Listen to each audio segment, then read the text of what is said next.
সারাদিনে আর কোনো আমল করতে পারি আর না পারি, এই আমলটা সজ্ঞানে বিশেষ কোন বিপদ আপদ মুসিবত না হলে আমি আলহামদুলিল্লাহ এই আমলটা কখনো ছাড়ি না, প্রতিদিন করি আলহামদুলিল্লাহ। আজকেও শুরুতেও এই আমলটা আমি করে নিয়েছি। এই আমলটা আমরা অনেকে জীবনে আজকে প্রথম শুনেছি। আল্লাহ নবী সাল্লাল্লাহু আলাইহি সাল্লাম যে বলেছেন, সকালে পড়লে সারাদিন, সন্ধ্যা পড়লে সারা রাত, রাতে শোয়ার সময় পড়লে, বিশেষ করে রাতে মানুষ ঘুমন্ত অবস্থায় নানা রকমের ক্ষয়ক্ষতির আশঙ্কা থাকে।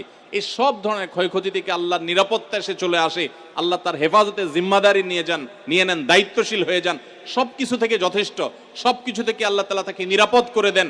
এই বিশ্বাস, এই ইয়াকিন নবী সাল্লাল্লাহু আলাইহি সাল্লামের কথার প্রতি আমাদের আছে না নাই? তাহলে এই সূরাগুলো আমরা আজ থেকে আমল করব তো ইনশাআল্লাহ। কোরআনে কারীমের এই শেষের তিনটা সূরা এমন তিনটা সূরা যে আমাদের প্রিয় নবী সাল্লাল্লাহু আলাইহি সাল্লাম সারা দিনে সবচাইতে বেশি সংখ্যক বার যেই সূরাগুলোকে ওয়াজিফা হিসাবে আমল